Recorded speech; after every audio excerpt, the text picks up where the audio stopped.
Hello students, I do hope you all will be doing well. Today we are going to complete the lesson Spring Festival written by Ruskin Bond. This is the fourth video for class 6 lesson 2. In this video we are going to have a glance upon some of the writing skill.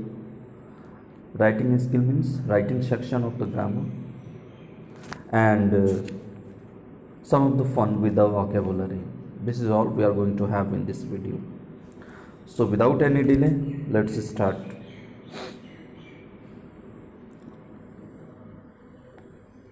In this section, choose the correct answer from the options given. Option दिया गया है, आपको सही उत्तर चुनना है. Anil called the narrator a snob because he was, the right answer will be 2, because he was scared of spoiling his clothes. The festival Holi is the celebration of, no doubt that Holi is the celebration of colours. What did Anil's father do for a living? There is a little bit confusion here, as it has not been mentioned that what was Anil's father profession for living. But only one option that has been given is he has a shop of clothes. So according to the three given options, I will go for tailoring, because tailoring is related with the clothes. Anil के पिता क्या करते थे, इस बारे में पूरी जानकारी नहीं किताब में दी गई है. पूरी जानकारी किताब में नहीं दी गई है, सिर्फ ये लिखा गया है कि उनका एक कपड़े का दुकान था. अब यहाँ जो तीन ऑप्शन दिया गया है, फार्मिंग, टेलरिंग और बिजनेस, तो बिजनेस तो कुछ भी हो सकता है, फार्मिंग खेती तो था नहीं. टेलरिंग जो है वो ये बताता है कि यहाँ पर कपड़े का कुछ होता है, कपड़े की सिलाई बुनाई वगैरह होता है. तो मेरे लिए, मेरे उद्देश्य से, मेरे ख्याल से ये ऑप्शन जो बी है वो सबसे राइट आंसर रहेगा. Now let's move the question number 3. The narrator's stomach soon get accustomed to the unfamiliar cooking. जो नरेटर है उसका पेट जल्द ही जो अनफेमिलियर कुकिंग था, वो सभी व्यंजन जिससे कि वो अपरिचित था, जल्द ही उसका पेट जो है वो उससे परिचित हो गया. क्यों?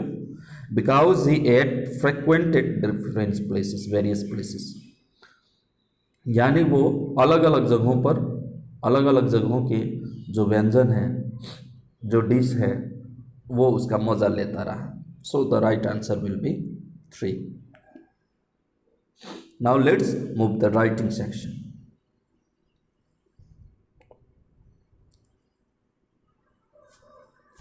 The question is given below are some guidelines on how to make some fruit salad.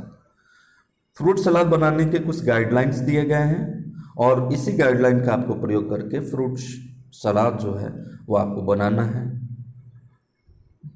तो सबसे पहले हम कैसे शुरुआत करेंगे? Collect the different fruits, fresh fruits on a dish, यानी विभिन्न फलों को एक डिस्क में आप जमा कर लें. Chop the fruits in small pieces, और उन फलों को छोटे छोटे टुकड़ों में काटते हैं. यहाँ देखिए स्मॉल पीसेस लिखा हुआ है. Some of the fruits like grapes, berry और cherries etcetera are not required to cut. ये मैंने खुद से जोड़ा है कि कुछ फल ऐसे हैं जिसे कि आपको काटने की ज़रूरत नहीं है, जैसे कि अंगूर है, बेरी है, चेरीज वगैरह है, इन्हें काटने की ज़रूरत नहीं है फ्रूट सलाद में. Mix the slice fruits in a ball, एक कटोरी में लेकर के इन जो कटे हुए फल हैं उनको एक साथ मिलाइए. एड फ्रूट सिरप, उसमें फ्रूट सिरप डाल दीजिए ताकि मीठापन थोड़ा सा बढ़ जाए. Toss it and mix it well, इसको धीरे धीरे उछालिए और उछाल करके ठीक ढंग से मिलाइए. उसके बाद क्या करेंगे? Use some fresh mint leaves and cream for garnishing. सजावट के लिए, यानी इसको ये अच्छा दिखे इसके लिए आप क्या कर सकते हैं? तो जो मिंट लीव्स है यानी पुदीने का पत्ता है उसका आप उपयोग करें और उसमें कुछ क्रीम जो है उसके ऊपर से डाल दें. Garnishing means how you serve any salads और एनी डेजर्ट्स और एनी फूड आइटम्स। आपका फूड कितना अच्छा दिखता है और इसकी सजावट आप कितने अच्छे ढंग से करते हैं, उसको गार्निशिंग कहते हैं। तो गार्निशिंग के लिए आप मिंट लीव्स और फिर क्रीम का उपयोग करें। तो मिंट लीव से क्या होगा, the mint will give the aroma, mint leave से आपको खुशबू आएगी, and cream will give the smoothie feeling, और क्रीम जो है वो जब आप उसे खाएंगे तो बड़ा स्मूथनेस सा महसूस होगा। Now the salad is ready to eat, अब यह खाने के लिए तैयार है।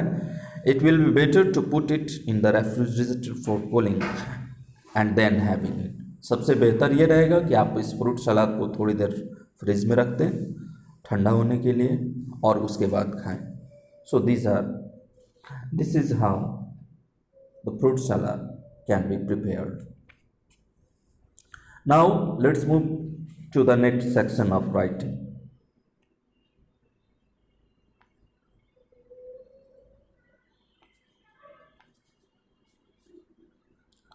What does it says? The question is, imagine you are the narrator. कल्पना कीजिए कि आप नरेटर हैं। Write a letter to your friend in UK describing the festival of Holi. अब यूके में आपका कोई दोस्त है और उसे आपको होली के बारे में बताना है। तो इंडिया देहरादून, मैंने डेट मार दिया 2000, आपके मन में जो भी डेट आता है वो आप डाल दें। Dear Anna, I am going to tell you about the festival of Holi. Anna, मैं तुम्हें होली के बारे में बताने जा रहा हूँ, which is celebrated on during the spring season, जो कि वसंत के समय में, वसंत ऋतु में मनाया जाता है। It is also a festival which symbolises the new year.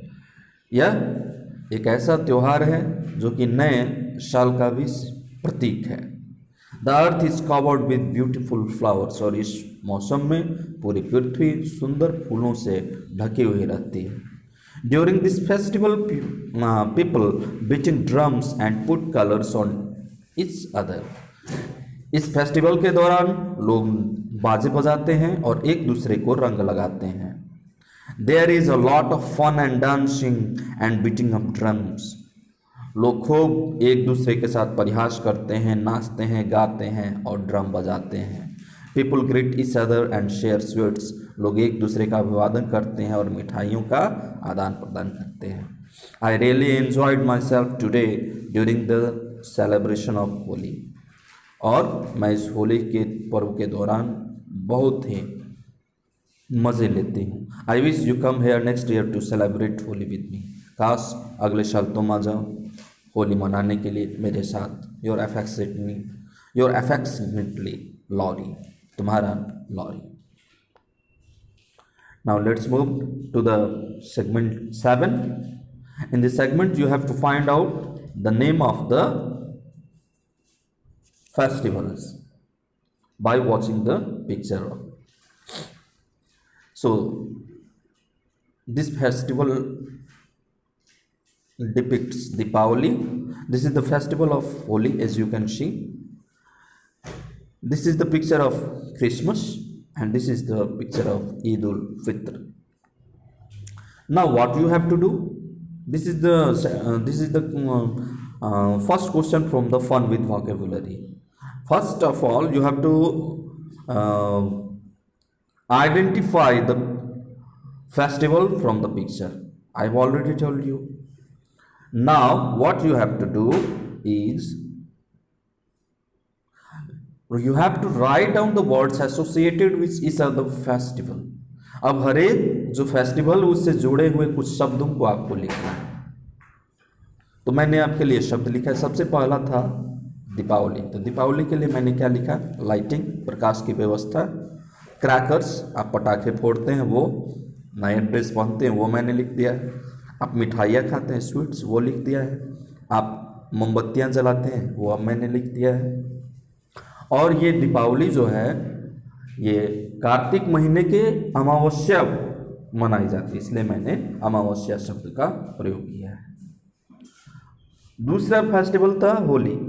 Holi के लिए मैंने पिचकारी शब्द का प्रयोग किया। बैलून्स, वाटर बैलून्स, जिसमें पानी भर करके लोग एक दूसरे के ऊपर चलाते हैं उसे। कलर्स, उसके बाद सिंगिंग होता है, डांसिंग होता है। और ये कब मनाया जाता है? तो ये फागुन महीने के पूर्णिमा के दिन यानी फुल मून डे को मनाया जाता है। उसके बाद है क्रिसमस, सी नंबर में। क्रिसमस, सबसे पहले इसमें क्रिसमस ट्री होता है, और उसके बाद फिर क्या करते हैं, इसमें लाइटिंग करते हैं, लाइट वगैरह लगाते हैं। उसके बाद फिर क्या करते हैं, इसको डेकोरेट करते हैं लाइट से, फ्रूट्स से, चॉकलेट्स वगैरह से। उसके बाद फिर क्रिसमस से जुड़ी हुई और कौन सा शब्द हो सकता है इसमें? तो सांता क्लाउज हो सकता है। उसमें कुछ प्रेजेंट्स सांता क्लाउज देता है, गिफ्ट्स, और उसके बाद डांसिंग और मैरी मेकिंग होता है। So this are the some of the words related with the Christmas. Eid, Eid में मॉस्क शब्द का प्रयोग होगा। मॉस्क मतलब मस्जिद। नमाज लोग अदा करते हैं, उसके बाद नए कपड़े पहनते हैं, मिठाइयाँ खाते हैं, मीट वगैरह खाते हैं। और इसका भी जो ईद है इसका भी संबंध मून से है, तो ये मून जो है ईद से ही जुड़ा हुआ शब्द है। So students, I hope it's gonna be beneficial for you. In the next video we will read the new lesson naming praying mantis, written by Mary Ann Haberman, a very beautiful poem. Till then, keep learning, stay safe, stay blessed. Thank you very much.